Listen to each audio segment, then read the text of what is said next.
Greetings and salutations. This is your girl, Outspoken Diva, and let's have a talk about it, shall we? What are we talking about that made me go? We are talking about the Dear Future Wifey podcast episode with Reginald and Kelly Steele. Um, that some of the clips went viral this week, past week and weekend. Simply the episode, as of when I'm recording this, is like 2 weeks old. So, yeah, I saw the clips and I was like, okay, the clips where the lady was talking, no, Kelly Steele. She was speaking about her husband was being disrespectful to her. He was not honoring their vows by, adultery. And at that point, he was talking down to her, and God graced her, no matter. She knew it was supposed to be her husband, and she was working on her marriage.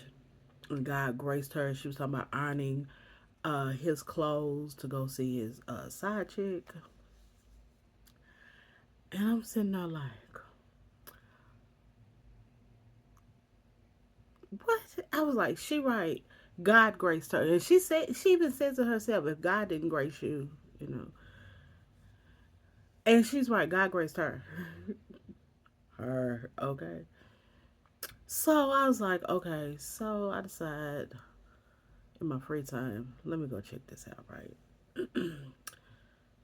I had to watch this in sections because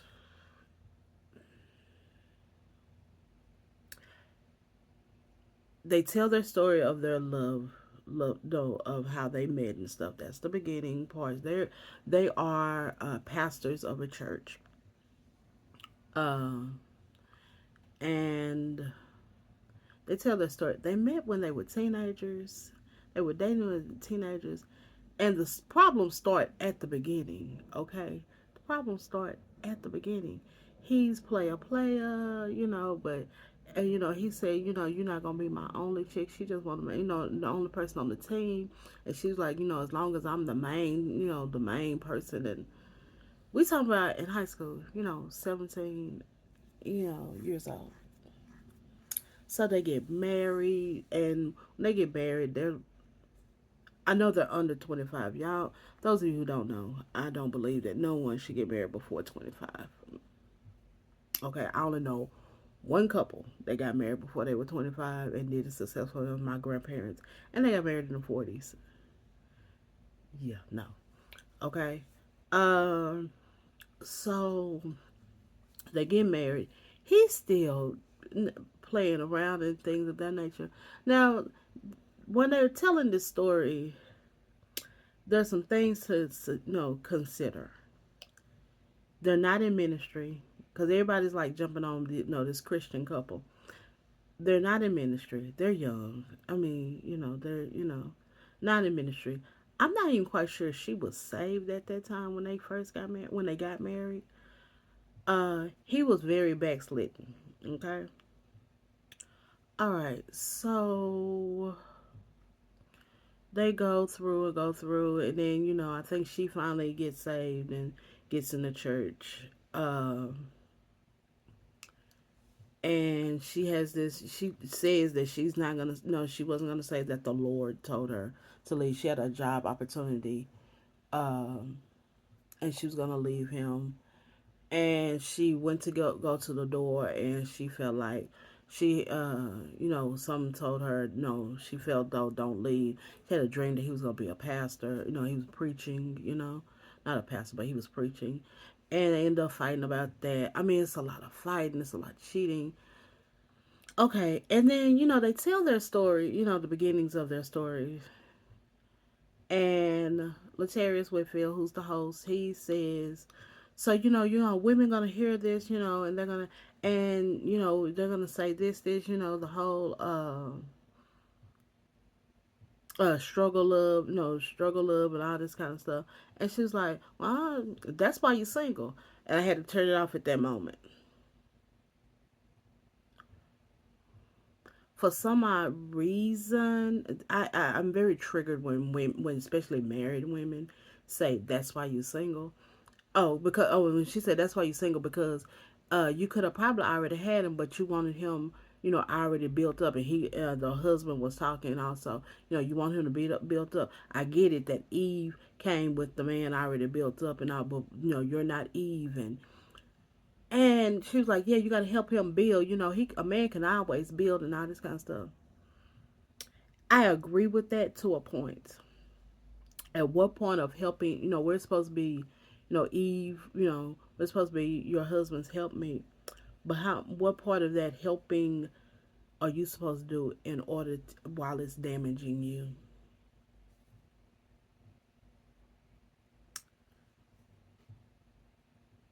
Okay. That's not a flex. I always tell people all the time, marriage is not a flex if happiness is not coming with it.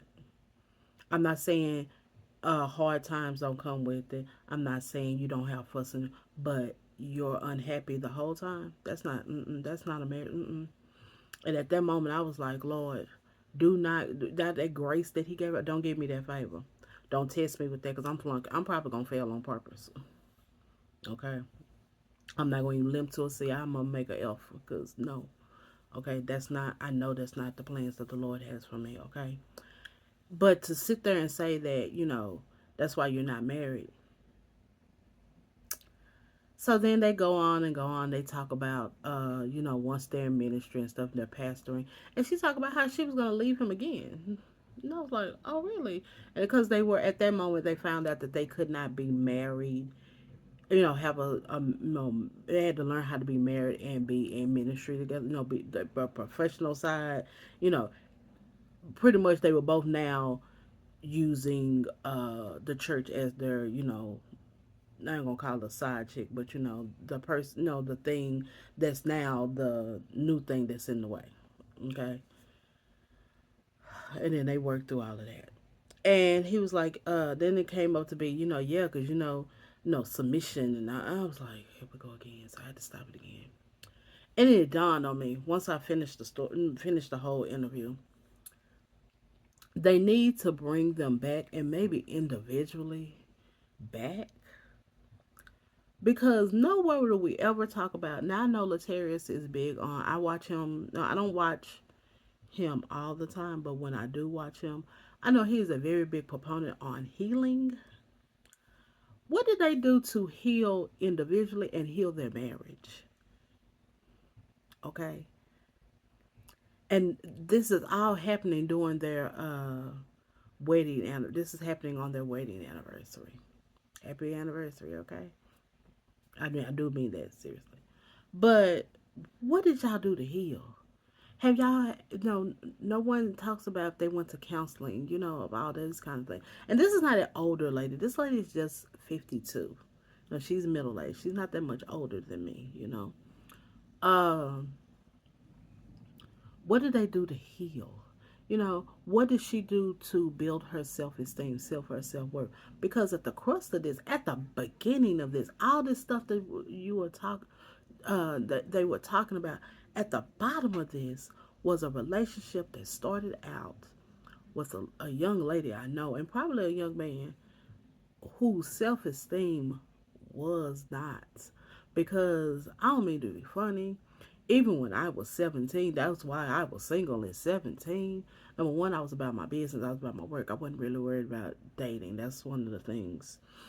Um, I can't relate when we talking about dating when you're a teenager and stuff. Cause I mean, I ain't really do no dating then. But nobody could tell me at 17 that you got a roster and I'm gonna have to accept that. My common sense wouldn't let me. I I didn't know the word was monogamy at 17, but yeah, I'm monogamous. I've always been monogamous, and I know why I'm monogamous. Okay, you telling me that that's why I'm single because I want to be monogamous and I require that's a standard. Because her husband Reginald Steele was like, yeah, you got to let go of your, because you got these standards. My standard is for you to be monogamous. That's not That's not a thing that I want to work through and pray through. No, if you're not monogamous from the start, you weren't monogamous from the start. At 17, I knew that. Okay, I'm sorry. I mean, I know this is y'all story. This is working for you guys. But yeah, I'm single because, yeah, you got to come to me monogamous and know why you're monogamous, whether you're building or not. But also, you need to come, as healed as possible. Okay? No one has ever talked about how they healed in this journey. And I want him to bring them back and they talk about the healing work that they did. I mean, her self esteem. Him, yeah, they talk about him going to jail and him kicking addictions and stuff like that. But yeah, going to jail. He had to go on probation. These type of things. But no one talks about the emotional stuff, the mental stuff. And I'm very disappointed in this interview because the clips that everybody was taking, yeah, that interview did not really get better. And I guess because, of course, Christianity, because Christians had to take a hit, y'all didn't show them anything, y'all did not show that this was fun. Y'all didn't show Christian marriage being fun at all. Y'all did not show y'all made struggle love look horrible. I told y'all, most people know I am not a proponent of, I am very much an opponent of relationship goals. I do not believe in them. And the one relationship goal I probably would believe in is my grandparents, and I don't even believe it. They are still not my relationship goals. But even they, my grandfather was married to one woman. There was no extra, as my cousins say. Yeah, we knew who was gonna be on the front row of my grandfather and grandmother's at their funerals. Wasn't gonna be no outside anybody's. My grandmother got to live the soft life. My grandmother didn't work after my grandfather came home from World War II. Okay, and that's with 5 children. Okay, so my grandmother got to live the soft life, and yes, she helped him build. You know, and no one had to be abused, and nobody had to do that. So you can't tell me. And this again, my grandparents got married in the 40s. Okay, so you can't tell me that some man tipping out on me and talking to me like I'm crazy, but because I prayed to God, God gave you some more things to help you, get through this, sir. God gave you some more things just because you got into ministry and stuff. He said his father, he felt like he was called to the ministry, and his father was like, okay, you clean my church. What else were you doing? Did you get into your word? Did you do this? Not just you cleaning the church. Y'all put your kids on the altar so they'll be safe and all that kind of stuff. It's some more to this story that just sounds so. The way they tell it is so. Ugh. You know, there is work to be done. What was the work that y'all did? So I really wish that I hope Latarius, like I said, brings them back, hopefully separately, because I want to know what she did to heal herself, to raise her self esteem. I hope they raise their self esteem, their self worth, instead of, being in front of people, ministering the gospel. I don't want a broke. Hey, it's a lot of things I don't want in my pastor. I don't want a broken pastor. I mean, I don't want anyone that's like, their self esteem is torn down and they're ministering to me. No, no, no, no, no. And I want to know what they did there. I want my pastors to be as healed as possible. Okay? And if they are in front of people ministering, I hope they are as healed as possible. Because what they're presenting on this, I want to know what did they do, because I'm not going to tell them that I don't believe that they are healed or no that they are unhealed. I do think that something needs to be said, because you would not have said that's why you're single after saying what you said. No, just the story that you tell. Yeah, I'm gonna stay single. Sir, you saying that, I don't know if you should have been. There's some more to this story, and I wish that story would have been much better told. Cause yeah, we can't romanticize that. Okay, I'm not saying that's their story, yes, but there has to be more to the story. You didn't just, and I know it wasn't overnight. You didn't just, he talks about, the day he, when she ever apologetic and he washed her feet, and she was like, at first she didn't want him to, she didn't, feel good about that. She just wanted him to, I can, take the I'm sorry without that. I appreciate that. But again, what was, was there counseling? Where's some, you know, again, these are people who are in their 50s, their late, early 50s, so yeah, that's what I'm talking about. If you're against the Christian church, this is not the platform for you. We're not gonna argue over here. We don't argue. Again, I mean, I'm just saying, yeah, not all those Christians, think, of course not like that. But when people keep putting this stuff in the faces of as Christianity, yeah, I get it. I get it.